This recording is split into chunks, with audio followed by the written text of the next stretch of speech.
Hello everyone, welcome to Net Biology.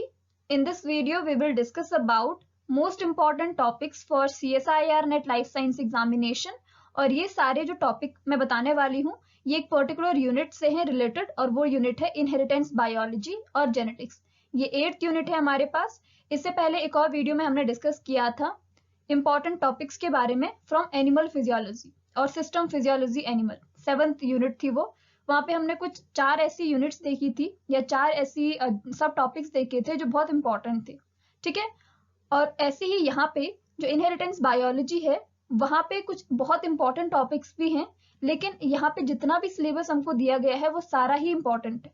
आप किसी भी एक सब टॉपिक को स्किप कर देते हो तो वो प्रॉब्लम दे सकता है।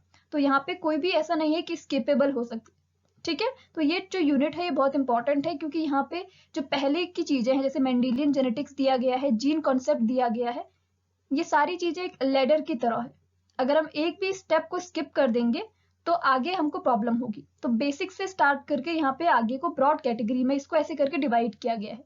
ठीक है, पहले मेंडेलियन जेनेटिक्स है, फिर जीन कॉन्सेप्ट है, फिर उसके बाद एक्सटेंशंस हैं, फिर आपका लिंकेज, फिर मैपिंग, ये सारी चीजें आगे को है। तो पहले आपको बेसिक चीजें भी क्लियर करनी पड़ेगी और उसके बाद आगे इसमें स्टेप लेना पड़ेगा। ठीक है, तो सारी ही चीजें यहाँ पे इंपॉर्टेंट है।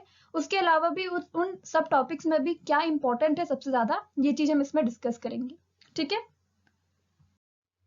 सो syllabus CSIR net life science और 8th यूनिट के बारे में हम बात कर रहे हैं, इनहेरिटेंस बायोलॉजी। सबसे पहला जो यहाँ पे टॉपिक है वो है मेंडेलियन जेनेटिक्स का, और यहाँ पे जितने भी मैंने रेड मार्क किए हुए हैं ये सारे इंपॉर्टेंट है। ठीक है, मेंडेलियन जेनेटिक्स या मेंडेलियन प्रिंसिपल जो है, यहाँ से डोमिनेंस का प्रिंसिपल, सेग्रीगेशन का लॉ और इंडिपेंडेंट असॉर्टमेंट का लॉ, ये तीनों ही लॉज जो हैं वो बहुत इंपॉर्टेंट है और आपको एकदम क्लियर होने चाहिए क्योंकि ये जो चीज है मेंडेलियन जेनेटिक्स ये बेसिक है जेनेटिक्स का। तो पहले अगर हमको बेसिक ही नहीं पता है तो आगे चल के हम आगे बहुत बड़ी बड़ी चीज है, क्योंकि आपको पता है कि जो जेनेटिक्स वाला पोर्शन है, इनहेरिटेंस बायोलॉजी का जो पोर्शन है, वहां से बहुत सारे एनालिटिकल क्वेश्चंस आते हैं और न्यूमेरिकल बेस्ड क्वेश्चन सबसे ज्यादा है। ठीक है, तो आपको पहले बेसिक क्लियर करना पड़ेगा, फिर जाके आप जो कॉम्प्लिकेटेड टॉपिक्स है उनको भी कवर कर पाओगे। तो बेसिक है आपके पास मेंडेलियन जेनेटिक्स, जिसमें आपको तीनों ही लॉज जो है वो कंप्लीटली समझ में आने चाहिए, तब जाके आप एक्सटेंशंस को समझ पाओगे, तब जाके आप लिंकेज को समझ पाओगे। ठीक है, फिर है concept of gene, gene concept. यहाँ पे एलील्स सबसे ज्यादा इंपॉर्टेंट, मल्टीपल एलील और कॉम्प्लीमेंटेशन टेस्ट, ये वाला जो टेस्ट है कॉम्प्लीमेंटेशन टेस्ट और जो मल्टीपल एलील्स है, यहाँ से ये इंपॉर्टेंट टॉपिक्स है। एलील क्या है, ये बहुत ही बेसिक चीज है। जीन क्या है, क्रोमोसोम्स क्या है, क्रोमैटिन थ्रेड्स क्या है, ये चीजें आपको क्लियर होनी चाहिए। Chromosomes, homologous pair of chromosome, sister chromatids, ये सारी चीजें क्या है, ये सारी चीजें क्लियर होनी चाहिए। ठीक है, तभी आप जाके जेनेटिक्स को समझ सकते हैं, क्रॉसिंग ओवर को स्पेशली समझ सकते हैं। फिर आगे म्यूटेशंस आएंगे, उनमें भी ये रिलेटेड है। ठीक है, अगर आपको क्रोमोसोम स्ट्रक्चर ही नहीं पता है और उसका होमोलोगस पेयर क्या हुआ या फिर सिस्टर क्रोमैटिड्स क्या हुआ, ये चीज नहीं पता है, तो आपको लिंकेज या क्रॉसिंग ओवर या फिर आगे चल के जो म्यूटेशंस आएंगे वो भी समझ में नहीं आएंगे। ठीक है, तो इसलिए जीन कॉन्सेप्ट भी इंपॉर्टेंट है, यहाँ पे मल्टीपल एलील वाला कॉन्सेप्ट इंपॉर्टेंट है और कॉम्प्लीमेंटेशन भी। इसके बाद एक्सटेंशन ऑफ मेंडेलियन प्रिंसिपल, जो तीसरा सब टॉपिक है, उसमें से कोडोमिनेंस और इनकम्प्लीट डोमिनेंस, ये सारे जो एक्सेप्शंस हैं मेंडेलियन जेनेटिक्स के। तो अगर आपको पता ही नहीं है कि मेंडेलियन जेनेटिक्स क्या है और प्रिंसिपल्स क्या है तो आप एक्सटेंशंस को भी नहीं समझ पाओगे। यहाँ पे कोडोमिनेंस इंपॉर्टेंट है, इनकम्प्लीट डोमिनेंस इंपॉर्टेंट है। इसके बाद प्लियोट्रॉपी क्या हुआ, थोड़ा बहुत जीनोमिक इम्प्रिंटिंग भी इंपॉर्टेंट है। सबसे ज्यादा इंपॉर्टेंट जो यहाँ पे है वो है लिंकेज एंड क्रॉसिंग ओवर, ये एकदम कॉन्सेप्शनल टॉपिक है। यहाँ पे आपके जो कॉन्सेप्ट्स हैं वो एकदम क्लियर होना चाहिए। ठीक है, लिंकेज के लिए, तभी आगे आप जब जीन मैपिंग पढ़ोगे तब आप इसको समझ पाओगे, लिंकेज का अगर आपको टॉपिक ढंग से पता है तो। और क्रॉसिंग ओवर, जो क्रॉसिंग ओवर है ये मियोसिस वाली प्रोसेस से रिलेटेड है। मियोसिस आपका सेल डिविजन और सेल साइकिल में भी है। मियोसिस की प्रोसेस आपको पता होनी चाहिए क्योंकि मियोसिस और क्रॉसिंग ओवर से रिलेटेड क्वेश्चंस आते हैं। जीन मैपिंग के टाइम पे भी आपको क्वेश्चंस आएंगे, 2 पॉइंट टेस्ट क्रॉस, ऐसे टाइप का कुछ क्वेश्चंस होते हैं। फिर आपको जीन सीक्वेंस पूछा जा सकता है।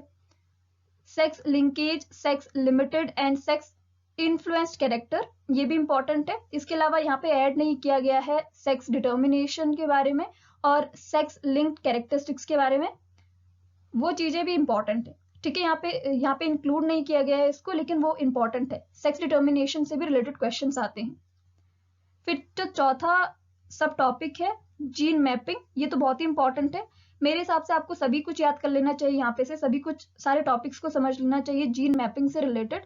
लेकिन यहाँ पे लिंकेज मैप जो है, tetrad analysis and mapping with molecular marker से रिलेटेड क्वेश्चंस आते हैं। लिंकेज मैप क्या है और इसकी मैप यूनिट्स क्या हुई।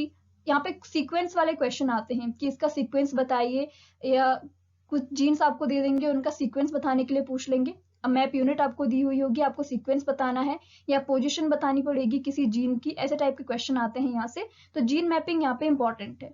ठीक है, इसको मैं स्टार मार्क कर देती हूँ, ये सबसे ज्यादा इंपॉर्टेंट टॉपिक माना जाता है। जीन मैपिंग से रिलेटेड क्वेश्चंस बहुत आते हैं। नेक्स्ट फिफ्थ जो टॉपिक है वो है एक्स्ट्रा क्रोमोसोमल इनहेरिटेंस, और ये भी इंपॉर्टेंट है। इससे रिलेटेड ऑलमोस्ट जो भी इंक्लूड किया गया है यहाँ, वहां से क्वेश्चन आते हैं। माइटोकॉन्ड्रियल इनहेरिटेंस और क्लोरोप्लास्ट जीन, इनकी इनहेरिटेंस और मैटरनल इनहेरिटेंस, यहाँ से रिलेटेड क्वेश्चंस आते हैं।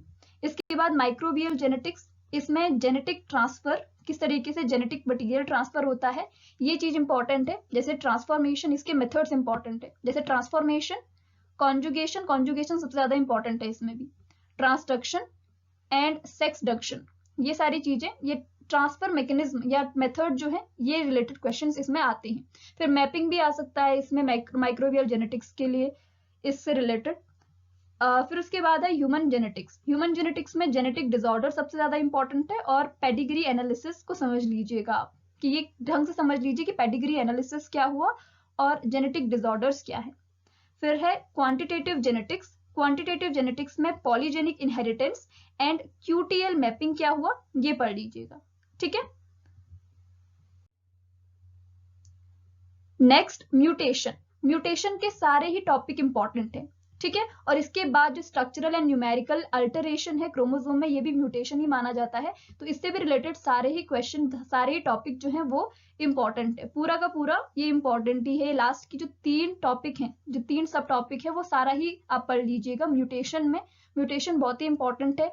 टाइप्स ऑफ म्यूटेशन, कॉजेज क्या हुआ, डिटेक्शन क्या हुआ, म्यूटेंट टाइप्स क्या हुए, ये सारी चीजें। ठीक है, और जो म्यूटेशन है इसमें भी अल्टरेशन ऑफ क्रोमोसोम, यानी कि डिलीशन में क्या होता है, डुप्लीकेशन में क्या होता है, इन्वर्जन में क्या होता है, ट्रांसलोकेशन में क्या होता है, प्लॉइडी क्या हुआ, ये सारी चीजें, इनमें कंफ्यूज नहीं होना है, क्योंकि ये सारा एक जैसा ही लगता है। ठीक है, और भी चीजें हैं, जैसे एक्सटेंशंस में आप देखोगे वहां आपको एपिस्टेसिस भी दिखेगा, यहाँ पे इंक्लूड नहीं है, एपिस्टेसिस भी है। तो यहाँ पे बहुत सारी चीजें जो है, प्लॉइडी जो है, यहाँ पे प्लॉइडी है, और क्या कहते हैं, प्लियोट्रॉपी, पॉलीजेनिक इनहेरिटेंस, ये सारे टॉपिक जो होते हैं वो काफी ऐसे लगता है कि बहुत कंफ्यूजिंग हैं, सारे एक ही जैसे लगते हैं। तो इनमें आपको ध्यान रखना है कि आप कंसेप्ट एकदम क्लियर करें कि डिलीशन क्या हुआ, डुप्लीकेशन क्या हुआ, इन्वर्जन क्या हुआ, ट्रांसलोकेशन क्या हुआ, प्लॉइडी क्या हुआ। और जो एपिस्टेसिस वाले टॉपिक जो है उनमें भी आप एकदम कंफ्यूजन एकदम क्लियर रखिएगा। ठीक है, कोई कंफ्यूजन नहीं रहनी चाहिए। पॉलीजेनिक इनहेरिटेंस क्या हुआ, या प्लॉइडी क्या हुआ, या प्लियोट्रॉपी क्या हुआ, मल्टीपल एलील्स क्या है, एपिस्टेसिस क्या है, ये सारी चीजें। देन लास्ट है रिकॉम्बिनेशन, इसमें भी सारी चीजें इंपॉर्टेंट है। Homologous and non homologous recombination including transposition, ये सारा ही इंपॉर्टेंट है। ठीक है, तो इन सारे टॉपिक्स पे हम डिस्कस करेंगे अलग अलग वीडियो में। सबसे पहला हमने मेंडेलियन जेनेटिक्स के बारे में डिस्कस कर लिया था। मेंडेलियन जेनेटिक्स की पूरी प्लेलिस्ट आपको मिल जाएगी। इसके अलावा जो अदर टॉपिक्स हैं उन पे भी काम कर रही हूँ मैं, और वो सारे टॉपिक्स भी अवेलेबल हो जाएंगे आपको। जितना मुझसे हो सकता है, जितना डिटेल में एक वीडियो के अंदर मैं ये सारे टॉपिक्स डाल सकती हूँ, उतना मैं पूरी कोशिश करूंगी कि आपको ये पूरा कंप्लीटली समझ में आ जाए, जेनेटिक का टॉपिक। ठीक है, जेनेटिक्स का टॉपिक आपको समझ में आ जाए, पूरी कोशिश करूंगी। नेक्स्ट, हाई यील्डिंग टॉपिक्स के बारे में बात कर लेते हैं। इनमें से भी कुछ बहुत इंपॉर्टेंट है जिसको आप बिल्कुल भी स्किप मत कीजिएगा, जैसे कि जीन मैपिंग, इन पे मैंने स्टार भी किया था, इस पे मैंने स्टार किया था, जीन मैपिंग पे या जेनेटिक मैप पे। इससे रिलेटेड क्वेश्चंस बहुत आते हैं। लिंकेज मैप बहुत इंपॉर्टेंट है, लिंकेज भी बहुत इंपॉर्टेंट है, और जो क्रॉसिंग ओवर है वहां से रिलेटेड भी क्वेश्चन आते हैं। आप मियोसिस को ढंग से समझ लीजिएगा, मियोसिस में कुछ भी चीज नहीं छूटनी चाहिए। देन म्यूटेशन, म्यूटेशन वाला टॉपिक इंपॉर्टेंट है। अल्टरेशन ऑफ क्रोमोसोम, वही इन्वर्जन, डुप्लीकेशन, डिलीशन, वो सारी चीजें। एक्स्ट्रा क्रोमोसोमल इनहेरिटेंस, जहाँ पे माइटोकॉन्ड्रियल और क्लोरोप्लास्ट का इनहेरिटेंस का टॉपिक है। फिर रिकॉम्बिनेशन वाला टॉपिक, ये सारा इंपॉर्टेंट है। उसके बाद extensions of Mendelian principle, codominance, incomplete dominance, और यहाँ पे एक एपिस्टेसिस वाला टॉपिक यहाँ पे इंक्लूड नहीं किया गया है, लेकिन इससे रिलेटेड क्वेश्चंस आते हैं, इसीलिए मैंने कहा था कि सिलेबस में कुछ चीजें इंक्लूड नहीं है, वो भी इंपॉर्टेंट है। ठीक है।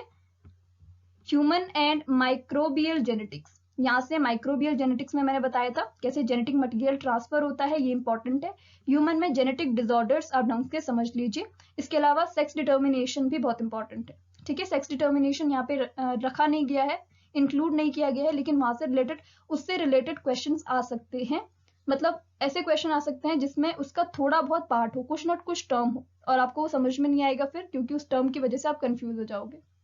तो ये था जेनेटिक्स के बारे में कि इनहेरिटेंस बायोलॉजी में कौन सबसे ज्यादा इंपॉर्टेंट टॉपिक्स हैं पूरे सिलेबस में से, और ये हाई यील्डिंग टॉपिक भी हमने डिस्कस किया। इससे पहले हमने जेनेटिक्स के बारे में देखा था, इंपॉर्टेंट टॉपिक्स के बारे में।